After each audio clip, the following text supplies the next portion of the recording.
में जो चल रहा है उसमें भी बात करते हैं।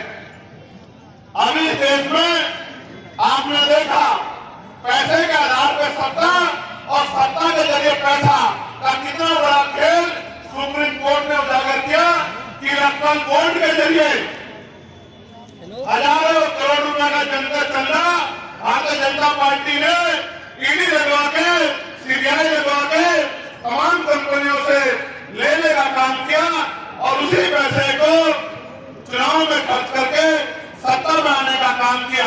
अभी अभी इनका झूठ बेनकाब हुआ कि किस तरह से सरकारी मशीनरी का दुरुपयोग किया। आप महसूस करो, पहले सरकारी नौकरी आती थी, अब सरकारी नौकरी बाद में आती है। पहले पेपर लीक हो जाता है। अभी पुलिस की भर्ती का पेपर लीक हुआ, 48 लाख बच्चों ने दिया और 400 रुपए पर बच्चे के हिसाब से 200 करोड़ रुपए इन्होंने कमाए और पेपर लीक करा के उन बच्चों के सपनों को उन्होंने खत्म करने का काम किया।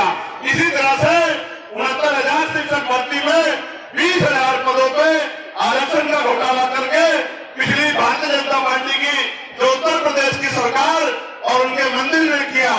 20,000 बच्चे सड़कों पे लड़ रहे थे। माइनस आंदोलन में 4 दिन संघर्ष किया। 6,800 नौकरियां उनकी जारी कराने का काम किया। जब 6,800 नौकरियां उनको मिली वो बड़े खुश हो गए, रोने लगे, गले लग गए कि भैया आपने नौकरी दिलवा दी।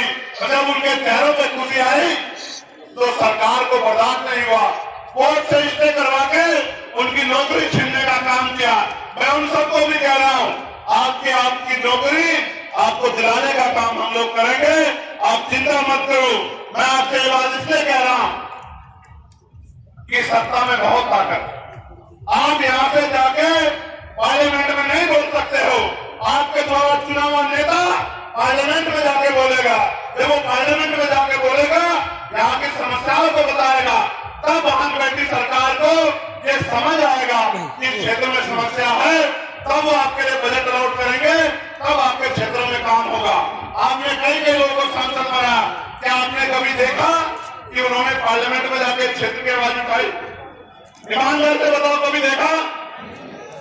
इसका मतलब आपकी वोट से उन्होंने अपना भला किया, लेकिन आपका भला नहीं किया। हम तो विजन के साथ आए हैं, जो विजन सदगुरु रविदास जी महाराज ने दिया। कौन सा विजन?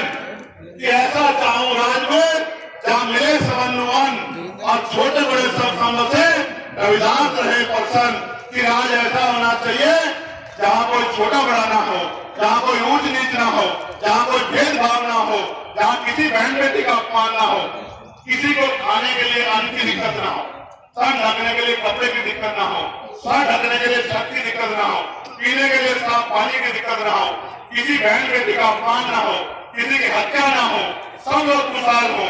उस राज को नाम दिया बेगमपुरा राज। बेगम का मतलब होता है बिना गम का राज। बिना गम का राज आए, इसलिए हम लोग संघर्ष कर रहे हैं कि हर एक व्यक्ति खुशहाल हो। उसी राज को बाबा साहब अम्बेडकर संविधान में लिखे गए हैं कि देश में कोई भी छोटा बड़ा नहीं होगा, किसी के साथ ऊंच नीच भेदभाव नहीं होगा।